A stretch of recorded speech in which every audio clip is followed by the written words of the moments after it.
librarian Ericson calling in from Chatham, Illinois with his feature CCM Flashback. That's contemporary Christian music flashback. And in these gigs each week, Steve highlights, gives background on a contemporary Christian music artist from way back when, beginning days. And who are you talking about today, Steve? Today we're talking about one of Christian music artists, one of the few that we have that is mostly known by a one-word name. This is Evie. Oh, thank goodness it's not a one-letter name like... No. That'd be kind of tough. I would just call her E. Right, exactly.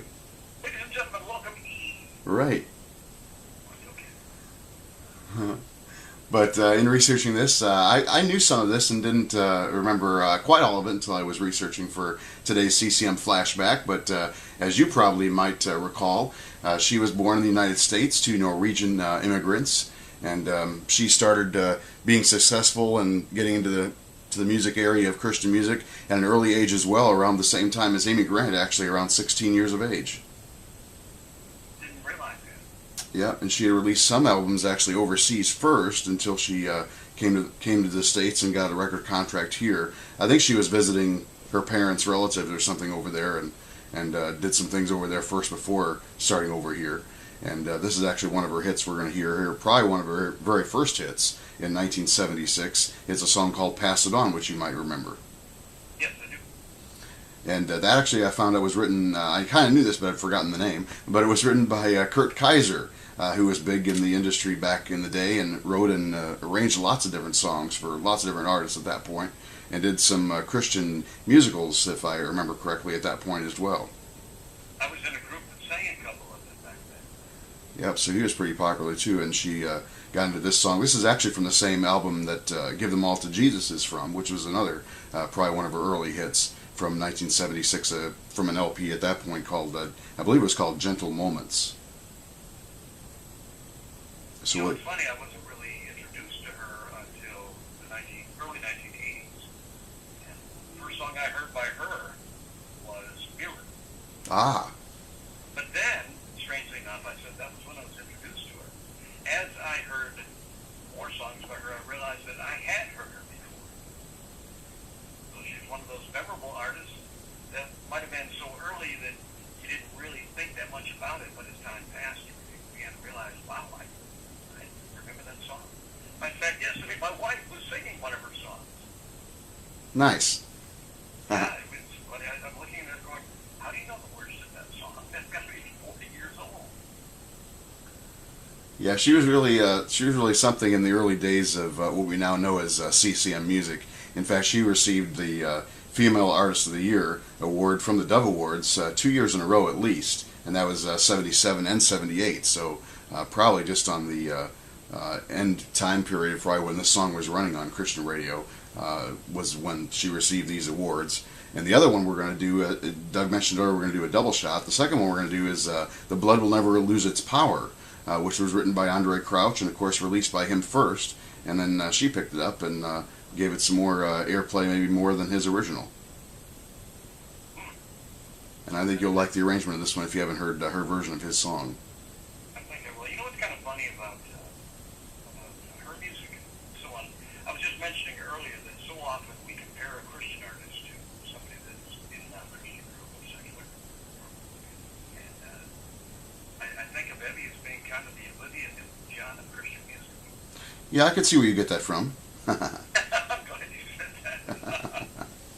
I really hate to think I'm the one that does that. And something I didn't know in looking up some things for her for this week's CCM Flashback is that I didn't know she mentored an artist that's more nowadays in Christian music is Rebecca St. James. Wow. And I didn't know that she was really a mentor to her in the days when she was kind of getting her start in Christian music, which I think would have been probably in the 90s somewhere is when Rebecca St. James got started. So is she still active in contemporary Christian music today? Yes, in fact, Evie was one of the ones that was featured in the recent CCM reunion concert that you and I talked about a few weeks ago, and so I would think that maybe she's still going to be on the bill for more of those events as those come about. I don't know if they've released other tour dates for that just yet, but Evie was there along with the Archers, and I believe Farrell and Farrell was also part of that tour.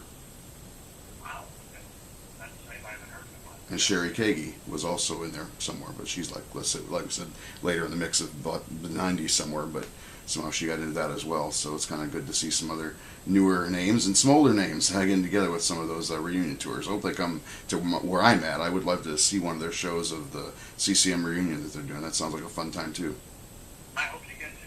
Now you said you're going to Nashville soon. Is that for that or is that something else? Nope, this is just to see family. I've got about 3 sisters that live there. Actually, 2 sisters. There we go. That there, and then I've got a family that I stay with over the holidays that have become like family to me. So, going to try to visit them for the holidays and spend some time with them and kind of see some relatives I haven't seen. Had a new, more or less, not really a blood relative, but he feels like a nephew to me.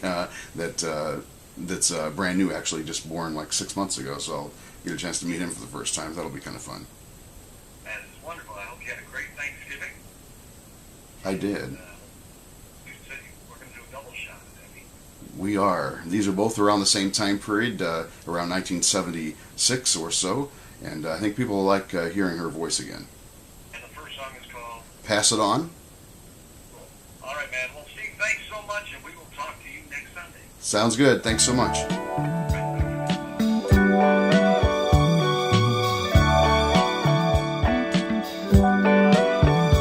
It only takes a spark to get a fire going,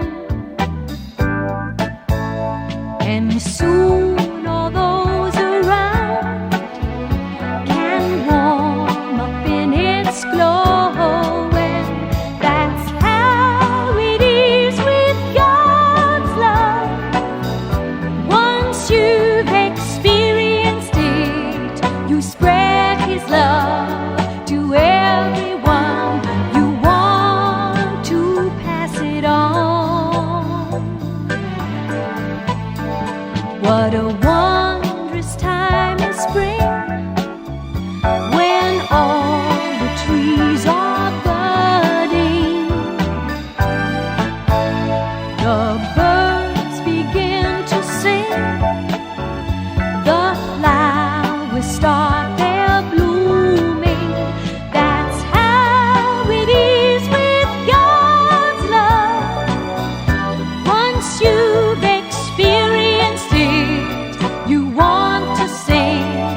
It's fresh like spring. You